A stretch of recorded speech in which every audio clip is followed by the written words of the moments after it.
Let's go ahead and jump in now and start filling these out. So the first thing I want to mention here, take a small little sidebar, is you can see that visually I've got like a pretty long list of things expanded out here. It's a bit noisy and hard to look at here. So for this next step, what I want to do is just quickly introduce some of Rome's different indentation and collapsing mechanisms. And so what you can do, actually, you'll notice if I hover my cursor over this line here, how it turns dark.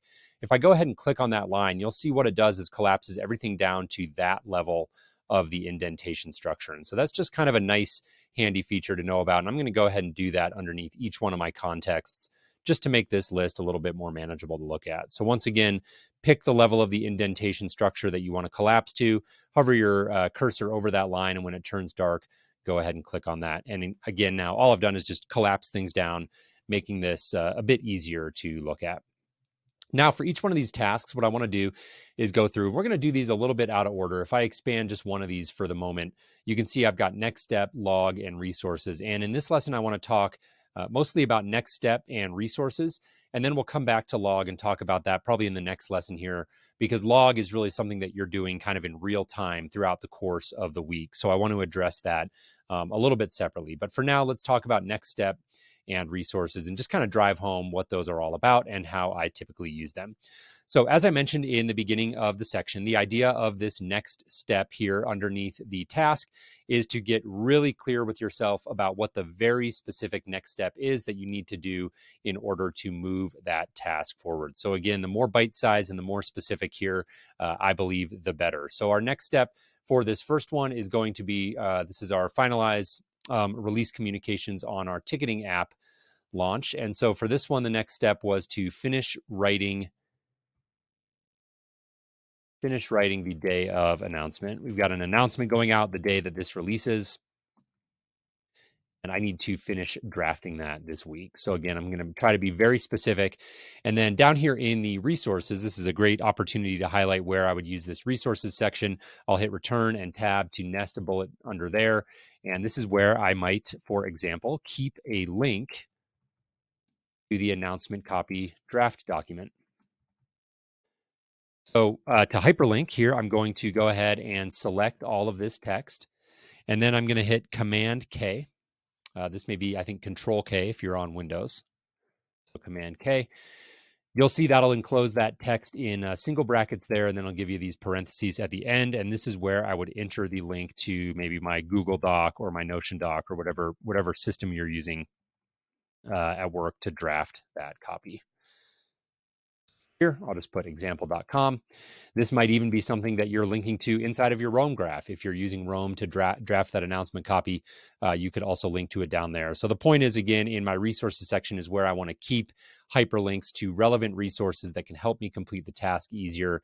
So in that way, this productivity planner really becomes the spine or the backbone of my productivity system. And I'm not spending a lot of time bouncing around and looking through different systems to find things. Everything that I need to accomplish this task is ideally going to be linked right here within the resources section. So let's do just a couple more of these, and then I'll go ahead and pause the video and kind of fill the rest of them out so you don't have to necessarily sit and watch me do all of these. So finalize press release.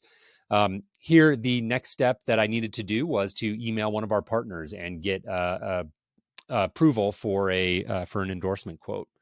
So I'll say, email Tom from Acme Inc. about having him provide an endorsement quote for the product. So again, you can see I'm trying to be very bite-sized and very specific there. And then down here under my resource, I might keep a link to the actual draft document where I'm drafting the press release. So press release draft. Once again, this could be within your Rome graph. At work, we typically draft these in either Google Docs or Notion. So I will go ahead and link that. And once again, I would simply put the hyperlink here. Okay. Moving down here, ensure the training team is ready. So the next step that I had on this one is I want to get together and actually have a huddle with the team. So book a meeting this week to huddle up and regroup.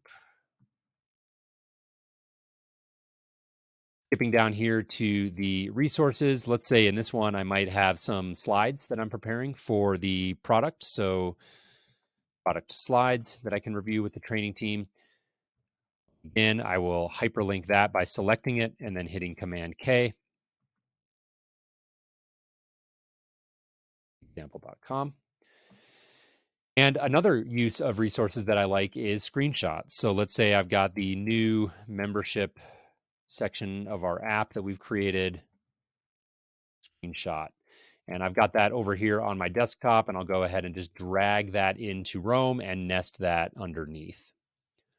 Get this warning here. I'm okay with that. So go ahead and upload. And there you can see I've got my screenshot now, so I can collapse that down. So here again, we've talked about next steps being very specific and bite-sized. We've also talked about resources and given a few real examples of what those resources might be. So I'm going to stop here and I'll go ahead and fill out the rest of these for the roof repair and the team leadership context. And then we'll come back in and sort of recap here to close the lesson out. Okay, jumping back in here, I have now completed these for the rest of my sample tasks. I'll move through these really quickly, and feel free to just kind of pause the video as you see fit and go ahead and fill these in. Or again, if you're following along with your own examples, even better. So down here in the roof repair section, you can see I had my finalized material selection task. I've put my next step here is to sit down with my wife, Hope, on Thursday and go over the 3M color guide, which I have linked down here. So this is a color guide for the different shingles that we're looking at for the roof.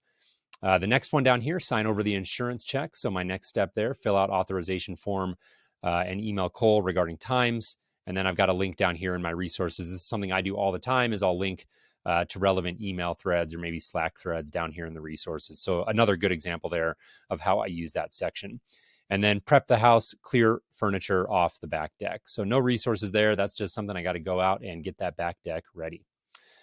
Moving down here to the, excuse me, final context, schedule a pizza party for the team.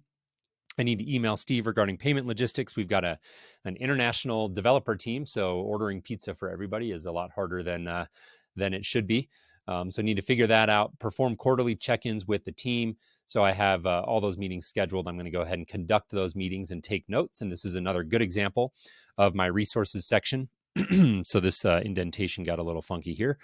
But basically what I would do in this case might be to, under resources, actually park my notes. So when I go ahead and meet with Tom, Harry, and Dick, I'll go ahead and put those notes down here for later processing.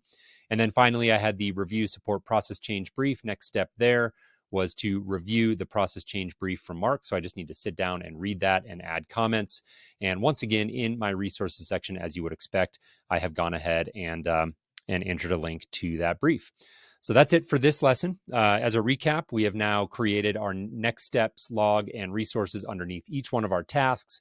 We've gone ahead and filled out that specific next step, and we've added resources. So in the next lesson, I want to come back and talk about the log and how I use it.